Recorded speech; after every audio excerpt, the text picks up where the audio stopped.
1074 was one of those chapters where Oda kind of drags you along for like 10 pages and then boom, bombshell reveal, and boom, another bombshell reveal. I don't even have notes.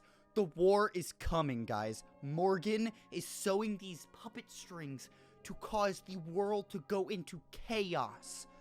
But we're going to talk about all of that right now. Hi, I'm Listening Walrus. Welcome to my Chapter 1074 review. And, oh my god. So it starts off, with your standard slow build-up. It's your build-up chapter. It really is. We just came off that huge reveal with Jay Garcia Saturn at the end of Chapter 1073. And we had a break week. So we had a nice week to kind of digest that and take it in and theorize. And, oh wow. Does this chapter not do anything for those theories? It does do a lot, however, for the happenings of Egghead. So right now, the Straw Hats are trapped in the Frontier Dome. The Frontier Dome's malfunctioning, and the lasers that are there to defend from that we saw with CP0 trying to invade will totally vaporize them if they try and leave. Shaka kind of goes over this and says, okay, we have some of the bodies looking, like the satellite bodies, looking for ways to fix it. And we also have them looking for the Stella, who is still missing. Vegapunk isn't missing, however. I actually said he might have gotten off the island, and I don't know why I thought that, because he's just babified with Bonnie still in the memory chamber. I guess I just didn't put two and two together that they might not recognize him as an infant. So there's that. But they can see where Bonnie is on the cameras, so they probably will find the Stella body soon. But Bonnie was looking at Kuma's memories, which I did kind of think would happen. I was worried, though, if the bubble popped, he'd be doomed, but it didn't pop.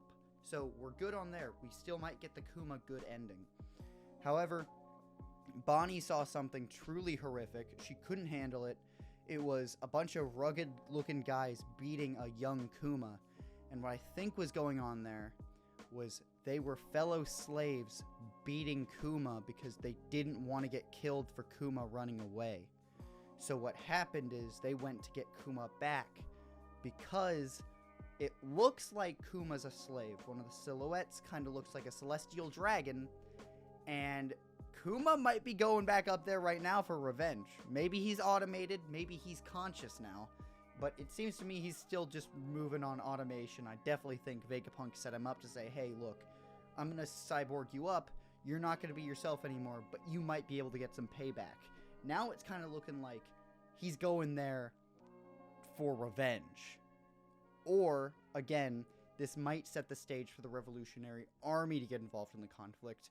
Because currently, Big News Morgans, that's right, everybody's favorite big eagle, besides Sim, the eagle from the Muppets, guys. Come on. And things are really moving on Egghead. While Bonnie's looking at these memories, we get confirmation that Sentomaru is not only alive, but mobilizing the Mark III Pacifista units. An entire platoon of them, like 50. And they're going to fight the world government, and basically their only orders are to make sure Vegapunk escapes the island alive. Sentomaru gets a really bad feeling that something really bad is going to happen to Egghead.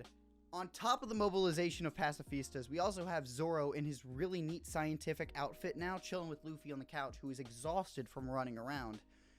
And they're talking like, wow, Kaku and Lucci showing up? This really reminds me of Water 7. And Nami's like kicking Lucci and like yelling at him while he's just knocked out. So we can see Nami's characteristic scary side. But Zoro mentions, this reminds him of Water 7. If you dig a little bit deeper into the Water 7 mention, because we all know the similarities. I mean, Kaku and Lucci showing up. Water 7 was very important, talking about the Ancient Kingdom and Pluton, and Vegapunk is researching the Ancient Kingdom. But if you dig deeper, what happened after Water 7? Well, you had Enies Lobby, which is one of the most important arcs in the series for many reasons. However, what I'm going to talk about today are two very important things. Number one, Buster Call. I mean, we all know Enies Lobby was wiped off the map, and I think we can all say that Egghead is probably going to. Just the way everything's moving, Kizaru and a member of the Gorosei are mobilizing to Egghead. Things are coming to a head, you could say. I'm sorry, that was bad. Cut it. What else could be a similarity with the final saga coming in and Enies Lobby? What was the big memorable part of Enies Lobby? I think it was Sogeking shoot through that flag. Luffy quite simply just saying, hey, world government, you're my enemy. I'm fighting you. You put my friend in danger. You're in my way. Goodbye.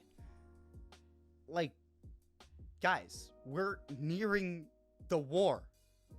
Big News Morgans is making up a fake headline that says, one of the 4 emperors, Straw Hat Monkey D. Luffy, is declaring war on the Marines by taking Vegapunk hostage. Because Morgans knows that the Marines want to kill Vegapunk. He knows about the assassination order. Oh, and by the way, he also has Vivi and Wapol on board his blimp. Oh, and Vivi being with Morgans is pretty important too, because she's removed from any threats from below. Because they state the world government is trying to kill them, which makes me think she also knows about Eam sitting on the empty throne. Also, to top off why I think this headline is the line that sparks the entire final war is quite simply because someone in his little, like, entourage says, what a silly headline. And, guys, that is alarm bells. Like, Luffy could be fighting the Marines for real. Like, if the world thinks it, then the world government has to order the Marines to act so the Marines can keep face. Because if the public thinks the Marines are fighting Luffy, then the Marines have to, because that falls in line with Akainu wanting to appear. You know, they need to keep up appearances. That was why he criticized Fujitora for bowing to a king of Dressrosa. Like, oh my god, I can't handle this. There is so much in these last 2 pages of the chapter, and we get the Kuma slave stuff, and that is crazy too, but the war is here. Like, we got a Gorosei name last week, and we have a headline that could spark colossal repercussions throughout the One Piece world. Will the Straw Hat Grand Fleet mobilize?